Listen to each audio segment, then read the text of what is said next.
धाकड़ खबर, बेखौफजुबां, बेबाक अंदाज।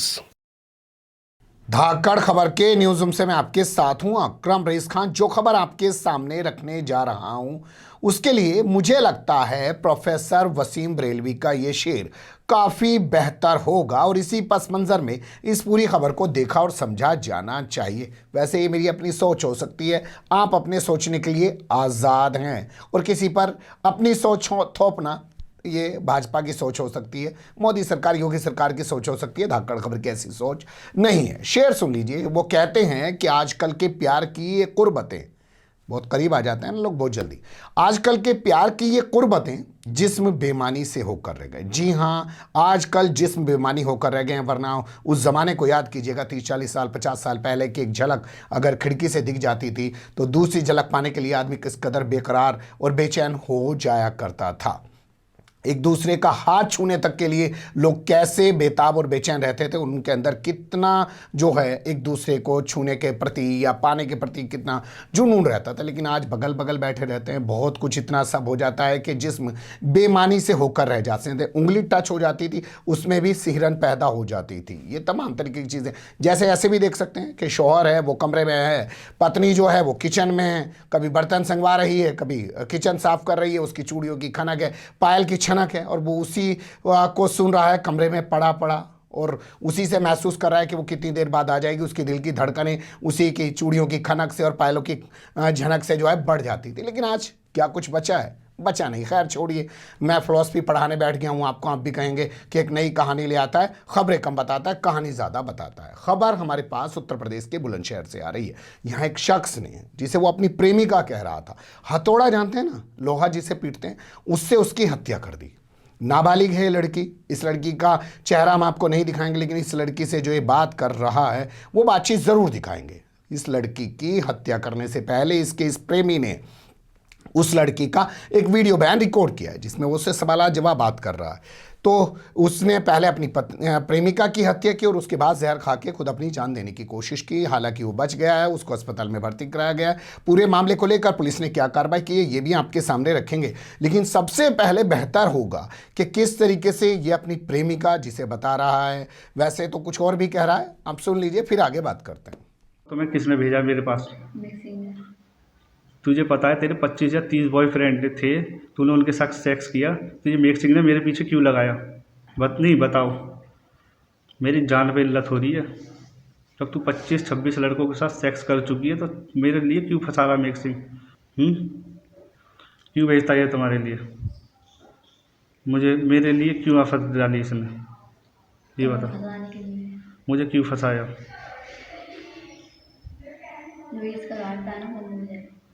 मेरा घाट पे आना, घाट पे तो उसी ने मुझे बुलाया, तो बंद तो उसी ने कराया। बंद उसी ने कराया। तो ये भी कितने गंदे काम करता है। तेरी मम्मी के साथ संबंध थे इसके, मिसरिया के साथ भी थे, और अपने भैया की बहू के साथ भी संबंध थे, गलत है ना? और इसने मुझसे जो पैसे लिए वो तुम्हारे लिए पहुंच गए घर पे? नहीं पहुंचे? मेरे घर तो नहीं आई। तेरी माँ ने लिए मुझसे वो? नहीं बताई तुम्हारे लिए? और मुझे मरने के लिए छोड़ दिया तुम्हारी माँ ने, तो मुझे फंसाने के लिए। कराया तो नहीं है। कराए इसी ने। तू जब इतनी रंडी लड़की थी, 25 लौंडों के साथ तूने चल सेक्स किया, चल ये बता इस सेटिंग किसने, कौन करवाता तेरी? ये करवा देता थी सेटिंग? तेरे ऊपर कोई दबाव तो नहीं डाल रहा हूँ मैं? क्योंकि मेरी तो हत्या होने वाली है, मैं मरूंगा, तू भी मरेगी मेरे साथ में। क्योंकि तू मेरे बिना नहीं जी सकती, क्योंकि तूने चल 25 लौंडों के साथ सेक्स किया। ये सेक्स तूने कब से चालू किया? क्या साल की थी? 10 साल। 10 साल की थी। तो मुझे अंधेरी नगरी में रखा इसने पूरा, है ना? फिर भी इसने मेरे पीछे लगा दिया। नंबर मेरा किसने दिया?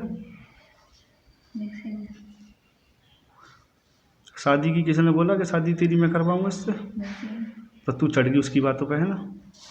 तब तू इतनी गंदी लड़की थी, क्यों चढ़ी इसकी बातों पे? बता ना, इज्जत खराब करने के लिए है। सुन लिया आपने, ये इसको प्रेमिका कम बता रहा है, शायद ये हनी ट्रैप का शिकार होने की बात कर रहा है।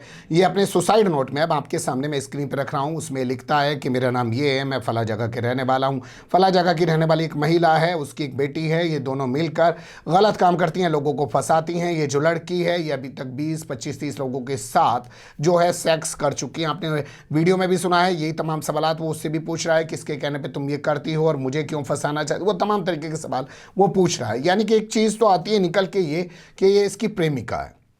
दूसरे, इस प्रेमिका से इसको शायद ये एहसास हो रहा है कि इस प्रेमिका ने इसको हनी ट्रैप का शिकार बना लिया है। 2 लाख रुपए की डिमांड और की जा रही है, जो सुसाइड नोट में दावा किया गया है। बहुत सारे ऐसे लोगों के नाम भी सुसाइड नोट में दिए गए हैं जिनसे ये दावा कर रहा है कि इसके साथ इसके सेक्सुअली संबंध थे, मतलब एक जो है फिजिकल रिलेशनशिप थी। इसके बाद इसने अपना एक वीडियो बनाया, वो भी आपको देखना चाहिए, आपके सामने रख रहा हूँ। योगी जी, मोदी जी, मुझे मदद दिलाओ। मेरे पीछे ये मीर सिंह ने एक लड़की छोड़ के रख ली, उसने मुझे बिल्कुल फंसाना चाहा, मुझसे पैसे भी छीन लिए और आज मैं जा रहा हूँ अपनी ज़िंदगी से। योगी जी, मोदी जी, अखिलेश यादव, मायावती, प्रियंका चोपड़ा, प्रियंका गांधी, राहुल गांधी, सब राजनीति मत करना। मैं अपना माँ का लाल जा रहा हूँ, एक अच्छा काम करके लड़की हर कहीं मुँह मारती फिरती है और आज मुझे ऐसा बनाती है। मुझे तुम्हारे पास सब सबूत भेज रहा हूँ, मगर मुझे इंसाफ चाहिए, मैं मरने जा रहा हूँ। सुन लिया आपने। अब इन दोनों वीडियो को सोचिएगा और महसूस कीजिएगा कि प्यार आज क्या रह गया है, प्यार के माने आज क्या रह गए। तो क्यों ना कहा जाए कि जिस्म बेमानी से होकर रह गए, वो एहसासात जो जज्बात थे वो सब मर गए, वो ख़त्म हो गए हैं। इस मामले में यहाँ के SSP से पत्रकारों ने बात की, तो उनका क्या कहना है वो भी उनकी ज़बानी सुन लीजिए। थाना नरौरा क्षेत्र में अभी थोड़ी देर पहले एक प्रकरण जानकारी में आया है, जिसमें एक प्रेमी द्वारा अपनी प्रेमिका को घर पर बुला के हथौड़े से उसके सिर में चोट पहुंचाई गई, जिससे प्रेमिका की मृत्यु हो गई। प्रेमी ने स्वयं जहर खा लिया है।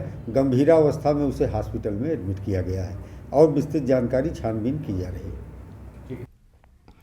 सुन लिया आपने। SSP महोदय जो है, और होता भी है, पुलिस के लिए तो हमेशा घटना होती है। कोई पूरे परिवार को मार दे, 1 को मार दे, चाहे 4 को मार दे, चाहे 10 को मार दे, चाहे एक आदमी के 10 टुकड़े हो जाएं, चाहे 50 टुकड़े हो जाएं, पुलिस के लिए वो खबर है, घटना है, वो उस पर काम करना है। तो रूटीन में वो उसी तरीके का बयान दे रहे हैं। लेकिन अगर आप सोचेंगे और समझेंगे तो फिर आपको वहीं पर आना पड़ेगा कि ये किस कदर का प्यार है, जहाँ कोई किसी को हनी ट्रैप का शिकार बना रहा है और कोई अगर पीड़ित हो जा रहा है, मान लीजिए अगर उसको कोई गलत फहमी या मुगालता कुछ हुआ या उसके मन में कोई ऐसी बात आई, तो जिसे वो प्यार कर रहा है उसका वो कत्ल कर दे रहा है।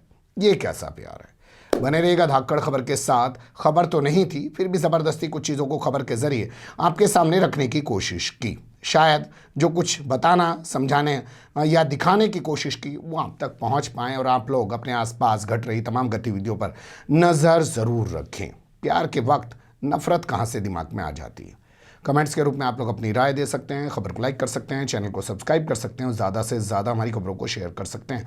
फिर ऐसे ही किसी सुलगते हुए या उलझते मुद्दे लेकर मैं आपके सामने हूँगा हाजिर। फिलहाल अभी मुझे दें इजाज़त।